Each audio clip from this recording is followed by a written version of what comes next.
आपने कितने gun fights देखे हैं? सबसे इम्पोर्टेंट कॉम्बैट एक्सपीरियंस कौन सा था? जो इलाका हॉस्टाइल है उसमें जिस रास्ते से आप जा रहे हो उस रास्ते से वापस कभी मत आओ, उसी रास्ते से वापस गए और आईडी फटी। आपका सर फेवरेट वेपन कौन सा था? VZ-58 I heard some rifles can dislocate your shoulder. .50 Barrett M1 Garand rifle, .50 Nitro Express, अगर आप केयरफुल नहीं हो तो it can dislocate. Noise discipline, boot से लेकर ब्रीदिंग तक, ये भी ध्यान रखा जाता है?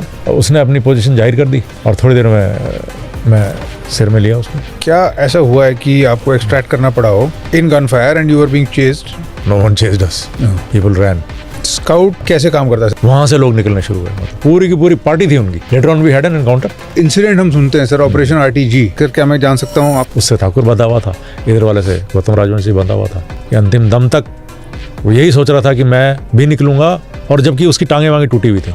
और यही इंडियन आर्मी की ट्रेनिंग है। देर आफ्टर आप प्रैक्टिस करते हो, आप ट्रेनिंग करते हो, और आप कंटिजेंसीज की ट्रेनिंग करते हो कि क्या गलत हो सकता है और क्या सिचुएशन हो सकती है, उसको आप ग्राउंड पे ट्रेनिंग करते हो।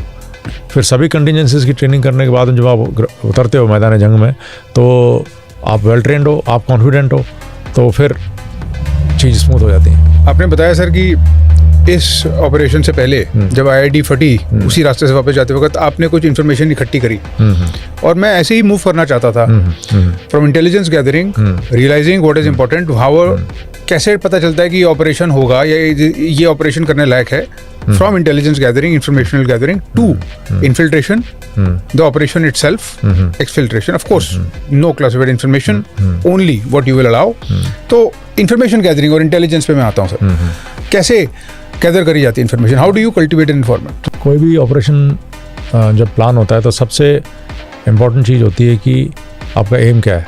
कोई एक टारगेट सेलेक्ट किया जाता है कि एक कोई, जैसे मान लीजिए 1971 में एडमिनिस्ट्रेटिव एरिया था छाछरों में, टैनबेरा ने जाके रेड किया था।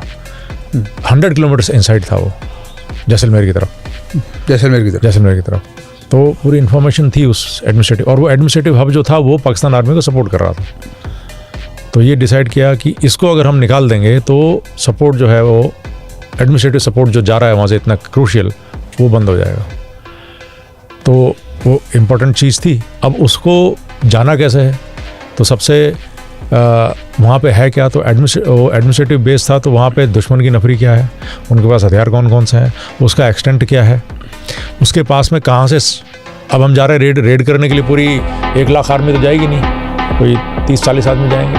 अब वो 30-40 आदमी जाके स्ट्राइक करेंगे तो कहाँ से उसको सपोर्ट आ सकता है, कितनी देर में आ सकता है, कितना आ सकता है, क्या हथियार और क्या गोला बारूद वो लेके आ सकता है, और टारगेट कितना रेजिस्टेंस दे सकता है। और फिर आपने स्ट्राइक करने के बाद में आपको निकलना कहाँ से, तो रूट